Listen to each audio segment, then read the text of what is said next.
Hello అండి. Welcome back to my channel. ఈరోజు సీరియల్‌లో దాసు దశరథ్‌తో ఇలా అంటా ఉంటాడు. నేనెప్పుడూ నీకేమీ మంచి చేయలేదు. కానీ ఒక ద్రోహం చేశానన్నయ్య. దశరథ, ద్రోహం చేశావా? అని అడుగుతాడు. అవునన్నయ్య. ఇప్పుడు నేను చెప్పినా మీరు నన్ను క్షమించరు అని అంటా ఉంటే శివనారాయణ, అసలు నువ్వు దేని గురించి చెప్పాలనుకుంటున్నావు అని అడుగుతాడు.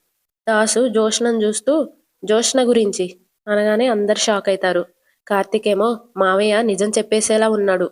ఎలా ఆపాలో అర్థం కావడం లేదు అని అనుకుంటూ ఉంటాడు. ఇటు దశరథ, నన్ను చంపబోయింది జోష్నే అన్న నిజం చెప్తాడా ఏంటి? అది గాని నాన్న ముందు చెప్పాడు అంటే చాలా పెద్ద గొడవ జరిగిపోతుంది. జోష్నని ఈ ఇంట్లో ఉండనివ్వడు అని అనుకుంటూ ఉంటాడు. శివనారాయణ, చెప్పు దాసు, జోష్న గురించి ఏం చెప్పాలి అని అడుగుతా ఉంటే దశరథ ఇంకా కార్తీక్, నాన్న అది, తాతయ్య అది అని ఒకేసారి అంటారు. దశరథ తనలో తాను, కార్తీక్ కూడా నాలాగే అనుకున్నాడా అని అనుకుంటాడు. కార్తీక్ ఏమో తనలో తాను, జోష్న దాసు మావయ్యని చంపాలనుకుంది కదా, ఆ నిజం చెప్తాడేమో అని దశరథ మావయ్య ఆపాలని అనుకున్నాడేమో అని అనుకుంటాడు. ఇటు జోష్న, నేనంటే దాసు ఏం చెప్పాలనుకున్నాడో తెలుసు కాబట్టి ఆపాలనుకున్నాను. మరి వీళ్ళిద్దరు ఎందుకు ఆపాలనుకుంటున్నారు? వీళ్ళకు కూడా నిజం తెలుసా అని అనుకుంటా ఉంటది. శివనారాయణ, ఏంట్రా అల్లుడు మావయ్య ఒకేసారి పిలిచారు? మీరు నాతో ఏమైనా చెప్పాలని అనుకుంటున్నారా అనగానే దశరథ, దాసు తను అనుకున్నది చెప్పడానికి చాలా ఇబ్బంది పడుతున్నాడు నాన్న. నేను పక్కకి తీసుకెళ్లి మాట్లాడతాను అనగానే దాసు, నేనేమి ఇబ్బంది పడ్డం లేదన్నయ్య. చెప్పాలనుకున్నదే నేను చెప్పేస్తాను. సార్, జోష్న, కాశీ, నా అని అనబోతుంటే కార్తీక్ దాసు చేయి పట్టుకొని, కాశీని విడిపించమని చెప్పడానికి జోష్నా సహాయం అడిగాను అంటావు. ఈ మాత్రం దానికి ఎందుకు మావయ్య ఇంత ఇబ్బంది పడ్డం అని అంటూ కళ్ళతో చెప్పొద్దు అని సైగ చేస్తాడు. బెయిల్ ఇప్పేయమని డైరెక్ట్గా పెద్దాయన్ని అడగొచ్చు కదా అని అంటా ఉంటే శివనారాయణ, ఒరేయ్, దాసు మాట్లాడుతుంటే మధ్యలో నువ్వెందుకు మాట్లాడడం అనగానే కార్తీక్, చిన్న మావయ్య కూడా అదే చెప్పాలని అనుకున్నాడు. ఏం మావయ్య అని అడుగుతాడు. వెంటనే దాసు, అవునల్లుడు, నువ్వు నా మనసుని సరిగ్గా అర్థం చేసుకున్నావు. నేను చెప్పాలనుకున్నది కూడా ఇదే అనగానే పారు ఇంకా జోష్న ఊపిరి పీల్చుకుంటారు. శివనారాయణ, ఈ విషయం గురించే శ్రీధర్ నాతో మాట్లాడాడు. నేనేం సమాధానం చెప్పలేదు. నీ కొడుకు చేసిన తప్పుకి జీవితంలో క్షమించకూడదు అనుకున్నాను. కానీ నీ మొహం చూస్తుంటే వాణ్ణి కొంచెం క్షమించాలనే అనిపిస్తుంది. దశరథ, నువ్వు ఒకసారి శ్రీధర్తో మాట్లాడి ఏం చేయాలో ఆలోచించండి. దశరథ, అలాగే నానా అని అంటాడు. Dasu, thank you sir. మీకు చెడి చేయాలి అని అనుకునే వాళ్ళని కూడా క్షమించే అంత గొప్ప మనసు మీకుంది. ఉండను సార్ అని దండం పెడుతూ, ఉంటానన్నయ్య. వదినని అడిగానని చెప్పు, ఉంటానల్లుడు అని చెప్పి వెళ్ళిపోతాడు. జోష్న ఇంకా పారు అక్కడ నుండి వెళ్ళిపోతారు. కార్తిక్ కూడా వెళ్ళిపోతాడు. దశరథేమో తనలో తాను, దాసు వచ్చింది కాశీ గురించి అడగడానికా? తనని కొట్టింది జోష్న అనే చెప్పడానికే వచ్చిండని అనుకున్నాను అని అనుకుంటూ ఉంటాడు. ఇటు దాసు వెళ్ళిపోతా ఉంటే కార్తీక్, మావయ్య, ఆగు మావయ్య అని ఉరుక్కుంటూ వస్తాడు. ఏమల్లుడు, సార్ నన్నేమన్నా పిలిచారా అని దాసు అనగానే, ఏమైంది నీకు అని కార్తీక్ అడుగుతాడు. నాకేమైంది, బానే ఉన్నాను కదా. ఇప్పటి వరకు ఎక్కడికి వెళ్ళావో తెలియదు మావయ్య, సడన్ గా వచ్చావు. రాగానే నాకు ఫోన్ చేయాలి కదా. ఒక ఫోన్ లేదు, ఏమీ లేదు. మనిషివి ఏమైపోయావో తెలియదు. ఇప్పుడు చూస్తే ఏ నిజమైతే ఎవ్వరికి చెప్పొద్దు అన్నానో అదే నిజం డైరెక్ట్గా పెద్దాయనకే చెప్తున్నావు. నేను లేనప్పుడు ఏదో ఆవేశంలో చెప్పేశావంటే అర్థముంది. నేను పక్కనే ఉన్నాను, వద్దని ఆపుతున్నాను కదా. అయినా సరే ద్రోహం చేశాను, నేరం చేశాను అంటావు. తాత వేరే బాధలో ఉండి సరిగ్గా పట్టించుకోలేదులే గాని ఆ మాటని ఆయన గట్టిగా పట్టుకొనుంటే ఈ పాటికి దీపే మీ మనవరాలు అన్న విషయం చెప్పేసేవాడివి. అయినా నీకంత ఆవేశం దేనికి మావయ్య అని అడుగుతాడు. దాసు, దీప ఎవరో తెలియాలి అని కోరుకుంది నేను కాదల్లుడు, మా అమ్మ. పారు కోరుకోవడం ఏంటి మావయ్య అని అడుగుతాడు. సుమిత్రా వదినని బతికించాలి అంటే అసలైన వారసురాలు ఉండాలి కదా. జోష్న దశరథన్నయ్య కూతురు కాదని బయటపడకుండా ఉండడం కోసం అసలైన కూతుర్ని వెతికి తీసుకురమ్మని మా అమ్మ నాతో చెప్పింది. శివన్నారాయణ గారి మనవరాలు దీపే అని నీకు తెలుసు, నాకు తెలుసు, జోష్నాకి తెలుసు, దీపకి తెలుసు. కానీ మా అమ్మకి తెలియదు కదా. జోష్న మా అమ్మకి చెప్పలేదు. చెప్పొద్దని నా దగ్గర మాట తీసుకుంది అని అంటా ఉంటే జోష్న పైనుండి వీళ్ళని చూస్తూ ఉంటది. ఏం మాట్లాడుకుంటున్నారబ్బా అని అనుకుంటా ఉంటది. కార్తీక్ ఏమో, ఇవన్నీ నాకు తెలుసు కదా మావయ్య. నువ్వు వచ్చావని, పారుతో మాట్లాడుతున్నావని దీపే చెప్పింది. ఇలాంటిదేదో ఇక్కడ జరుగుతూ ఉందని ముందుగానే ఊహించాను అని అంటా ఉంటే దాసు, సుమిత్ర వదిన బతకాలంటే నిజం చెప్పడం తప్ప వేరే మార్గం లేదు. కార్తీక్, నువ్వు చెప్పేది నిజమే మావయ్య. కానీ చెప్పే విధానం ఇది కాదు కదా.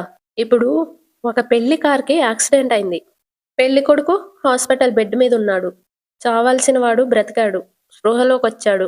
ఇప్పుడు నా భార్యకి ఎలా ఉంది అని నిన్ను అడిగాడు. నీకు అంతకు ముందే తెలుసు పెళ్లి కూతురు చచ్చిపోయింది అని.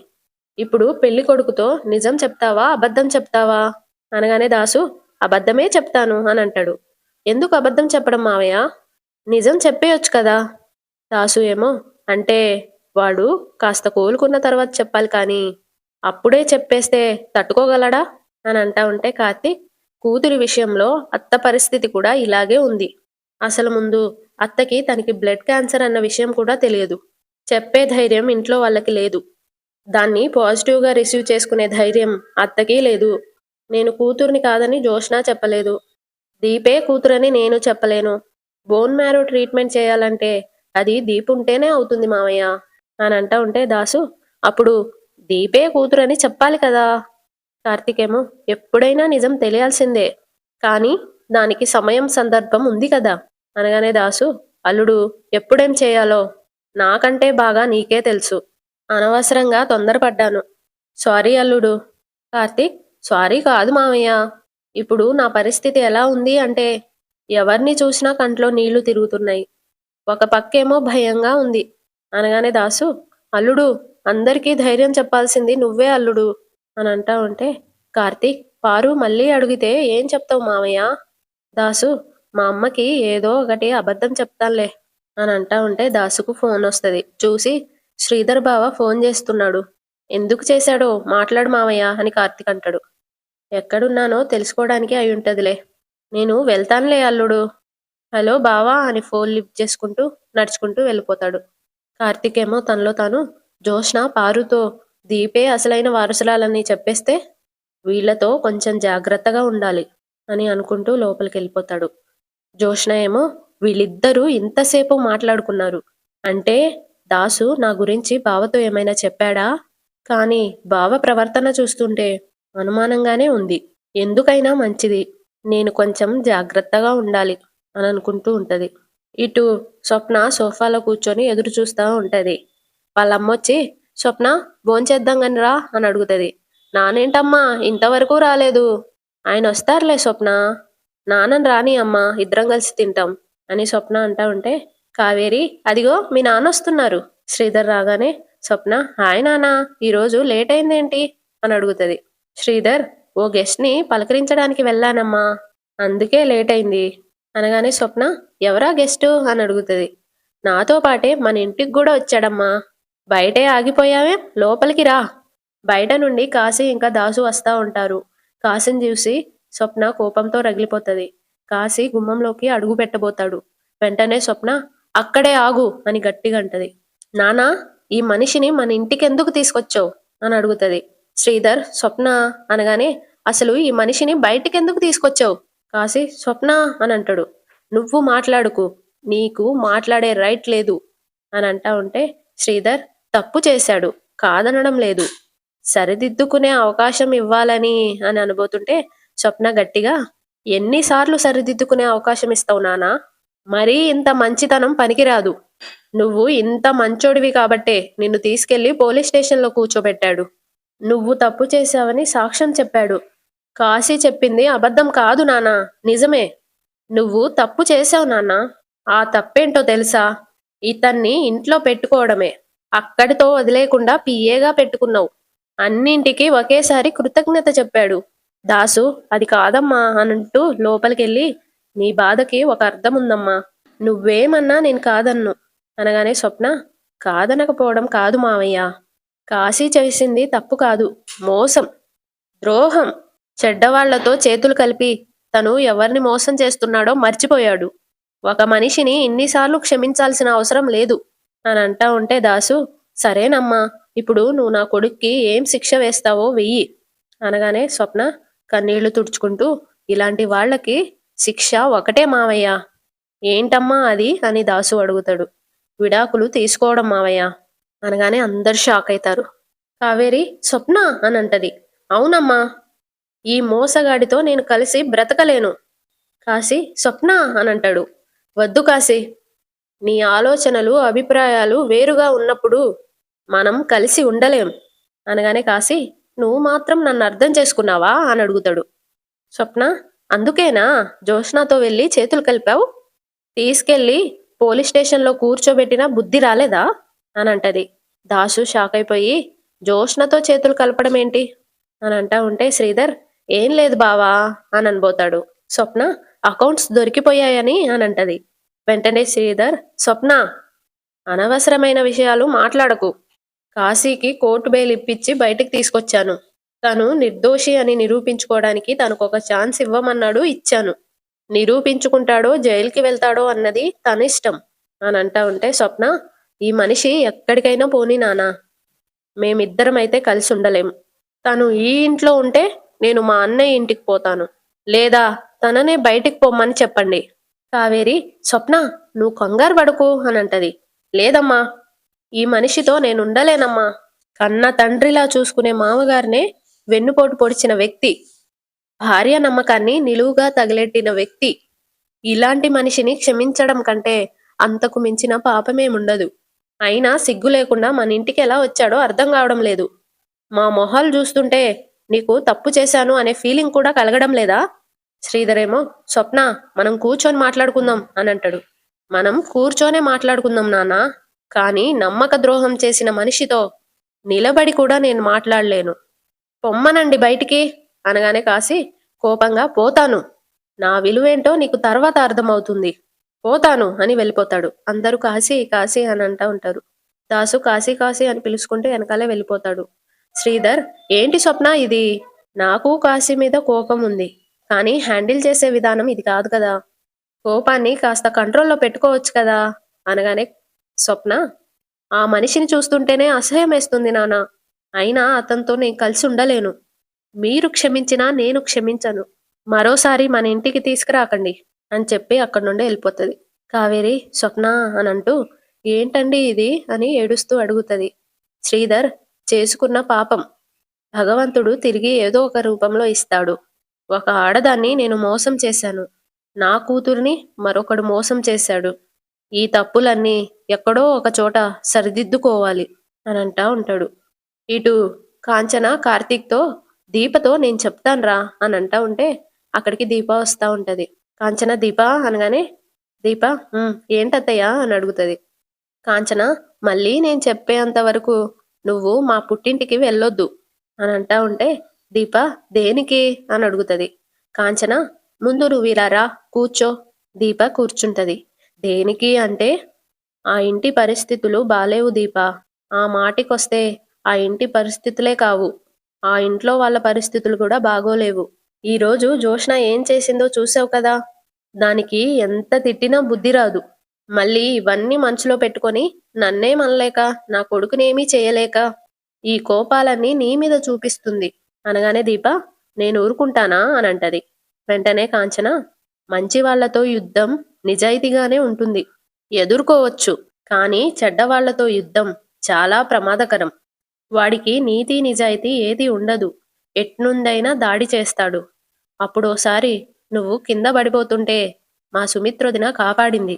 ఈసారి పట్టుకోవడానికి ఆవిడ ఉండదు, ఎందుకంటే మా వదినే మంచాన పడింది. పైగా వదినకొచ్చిన వ్యాధి చిన్నది కూడా కాదు. అదే ఆవిడికి ఎలా చెప్పాలో తెలియడం లేదు. ఇలాంటప్పుడు నీలాంటి వాళ్ళు ఆ ఇంటికి దూరంగా ఉండడమే మంచిది అనగానే దీప నన్ను నేను కాపాడుకోగలనత్తయ్య అని అంటది. వెంటనే కాంచన నేను నీ మంచి గురించి ఆలోచించి ఒక తల్లిలా చెప్తున్నానే.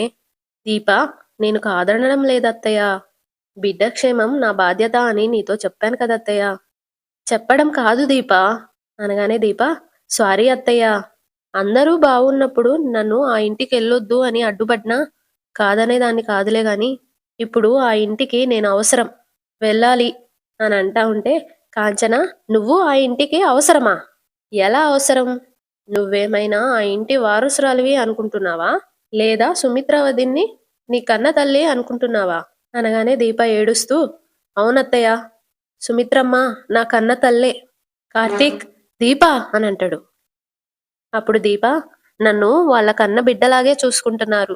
సుమిత్రమ్మ గారికి ఆరోగ్యం బాలేదు అని తెలిసిన దగ్గర నుండి 2 సార్లు అడిగితేనే గాని తాతయ్య గారు కాఫీ తాగడం లేదు. బ్రతిమిలాడితే గాని దశరథ్ గారు టిఫిన్ చేయడం లేదు. ఇంకా సుమిత్రమ్మ సంగతి చెప్పాల్సిన అవసరమే లేదు. ఏం పెట్టినా తినదు. ఆవిడికి మాయమాటలు చెప్పి తినిపిస్తూ ఉంటాను. ఇప్పుడు నేనే వెళ్ళను అంటే ఆ ఇంటి మనుషుల్ని ఎవరు చూసుకుంటారత్తయ్య అని ఏడుస్తూ నేను వెళ్ళి శుభ్రం చేసి ప్రమిదిలో నూనె పోసి వెలిగిస్తేనే గాని ఆ ఇంటి దీపం వెలగట్లేదు. ఇంట్లో ఉన్న దేవుణ్ణే చూసుకునే మనిషి లేనప్పుడు ఇంట్లో వాళ్ళని చూసుకోవడానికి ఎవరుంటారత్తయ్య? నా జాగ్రత్త నేను చూసుకుంటాను. ఇది నా బాధ్యత. అలాగే ఆ ఇంటి క్షేమం కూడా నా బాధ్యతే. అన్నం పెట్టిన మనుషుల్ని, ఆశీర్వదించిన చేతుల్ని నేను మర్చిపోలేనత్తయ్య. అవకాశం వచ్చినప్పుడు రుణం తీర్చుకుంటాను అని అంటా ఉంటే అక్కడికి శౌర్య వస్తది. రుణం అంటే ఏంటమ్మా అని అడుగుతది. నువ్వు ఎందుకు ఏడుస్తున్నావు అని అడుగుతది. కార్తీక్, రౌడీ, అమ్మ ఏడవడం లేదు అనగానే శౌర్య, ఏడుస్తూనే కదా కళ్ళల్లో నుండి నీళ్ళొస్తాయి అని అంటది. అప్పుడు కార్తీక్, అమ్మ ఇప్పుడే ఉల్లిపాయలు కోసింది, అందుకే కంట్లో నీళ్ళొస్తున్నాయి అనగానే శౌర్య, అవునా, మరి రుణం తీర్చుకుంటా అంటుంది, రుణం అంటే ఏంటి అని అడుగుతది. కార్తీక్, ఆ రుణం అంటే నీకెలా చెప్పాలి అని ఆలోచించి, ఇప్పుడు మా అమ్ముందనుకో, ఉందిగా అని శౌర్య అంటది. మా అమ్మకి నేను కొడుకుని అని అంటాడు. శౌర్య ఏమో, మా అమ్మకి నేను కూతుర్ని. Karthik, very good. ఇప్పుడు మా అమ్మకి ఒంట్లో బాలేదనుకో, నేను సహాయంగా ఉండాలా వద్దా అని అడుగుతాడు. శౌర్య, ఉండాలి అనగానే కార్తీక్, అప్పుడు దాన్ని సహాయం అనరు, రుణం తీర్చుకోవడం అంటారు. వెంటనే శౌర్య, అవునా, అయితే అమ్మకి నేను సహాయం చేస్తే రుణం తీర్చుకున్నట్టేనా? కార్తీక్, అవును, కన్న తల్లి కష్టాల్లో ఉన్నప్పుడు కూతురు అండగా ఉండాలి, అదే రుణం తీర్చుకోవడం అంటే అనగానే శౌర్య, థ్యాంక్స్ నానా. అమ్మా, ఈసారి నువ్వు ఉల్లిపాయలు కోసేటప్పుడు నన్ను పిలువు, నేను నీకు సహాయం చేసి నీ రుణం తీర్చుకుంటాను. దీప నవ్వుతది. కార్తీక్, అలాగే రౌడీ, నేను నిన్ను పిలుస్తాలే, నువ్వెళ్ళు అనగానే శౌర్య, సరే నానా అని ఉరుక్కుంటూ వెళ్ళిపోతుంది. కాంచన, నువ్వు చెప్పింది బాగానే ఉందిరా, కానీ ఈ ఉదాహరణ ఇక్కడ సరిపోవడం లేదు. ఎందుకమ్మా అని కార్తీక్ అడుగుతాడు. దీపే సుమిత్ర వదిన కూతురై ఉంటే నువ్వన్న మాట సరిగ్గా సరిపోయేది. లేదంటే నువ్వు పోల్చిన పోలిక దీపకి మా వదినకి ఎలా సరిపోతుందిరా అని అంటా ఉంటది. అంతటితో ఈరోజు ఎపిసోడ్ అయిపోతుంది. సబ్స్క్రైబ్ చేసుకోండి, లైక్ అయినా చేయండి కదా.